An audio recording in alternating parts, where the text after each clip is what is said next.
My name is Wesley Carey, a name of little significance in this complicated world. I am the sole survivor of 15 brothers and sisters. I have been around this earth. I have lived at this place for 86 years. I also wrote many years ago a novel called Dark Shadows of Evil, and I know whereof I speak, and I would like to read to you a poem that I think describes in many ways what is happening to this world. Once there was a man the people all called the Great Big He. But the closer he got to you and got to me, the smaller and smaller he seemed to be. The distinguished doctors all assembled just to see exactly what was wrong with the Great Big He. We're all so sorry, as sorry can be, to report that while walking life's erratic path of things that will be, he has leaned far out of phase to the right and stumbled down the path to obscurity, where he became much harder to see than the in-phase people walking where they should be. Therefore, we informed our Great Big He has developed this rare condition we call diminishing proximity. And as he sadly walked away, the people could hear and see the doctors softly twittering, he. Then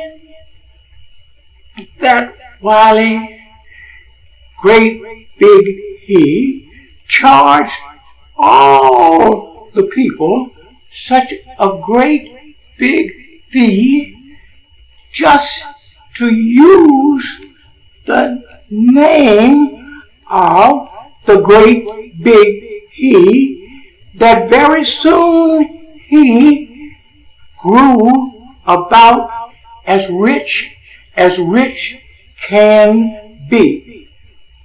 But success swelled his head so big, it was awful to see, and forked his tongue so far to the right to such an astounding degree, all he could say thereafter was, me, me, me.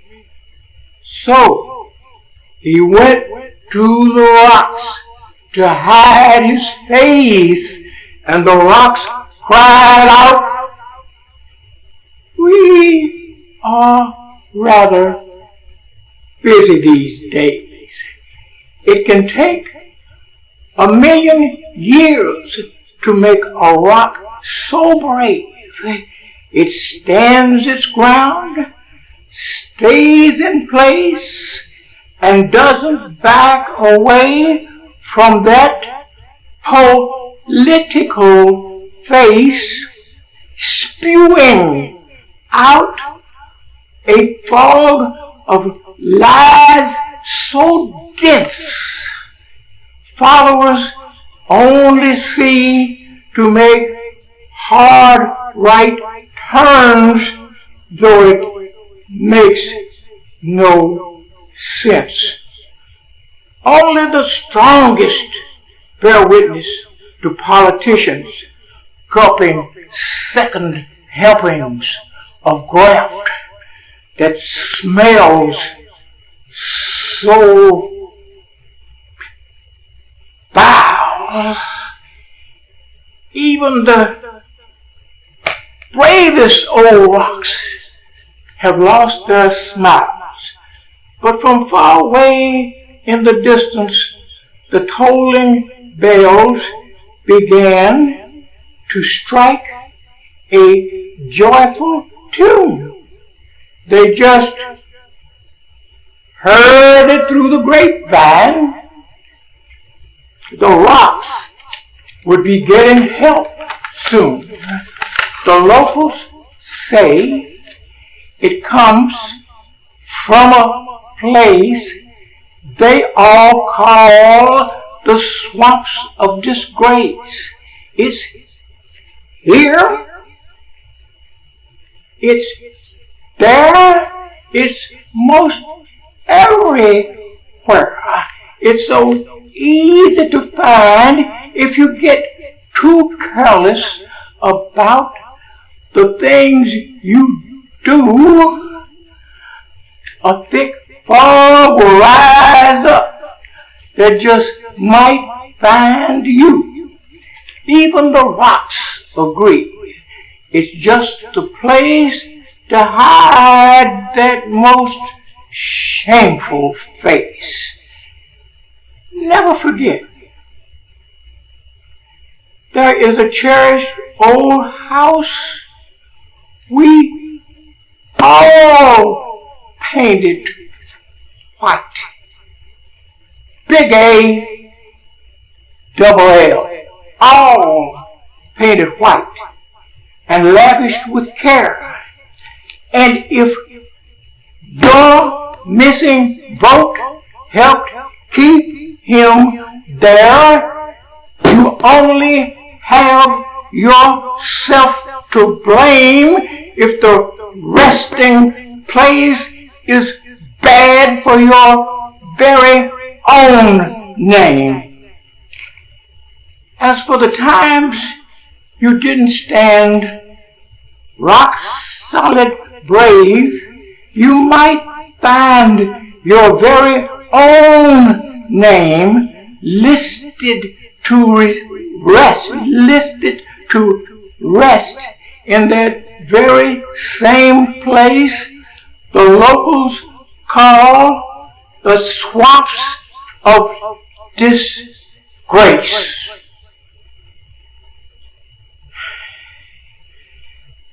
As for that leader suffering the ravages of diminishing proximity with no cure in sight, for the head that continues to swell and stays awake, wondering if history will treat him very well, the odds are exactly 6 millions to 1. He never checked his stock in the Hitler Hotel.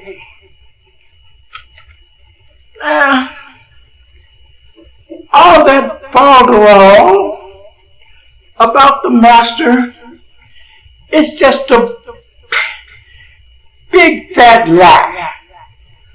Well, summarizes adherents' most elegant reply.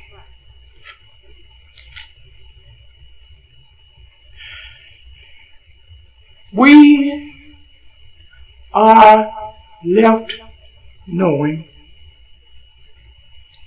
at the end of yesterday's closing bell, the Mussolini Motel wasn't doing very well.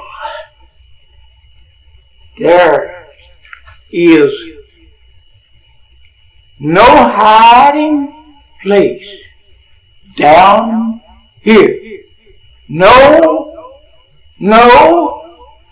oh no, hiding place down here. That poem by Wesley Carey. And I thank you very much for listening.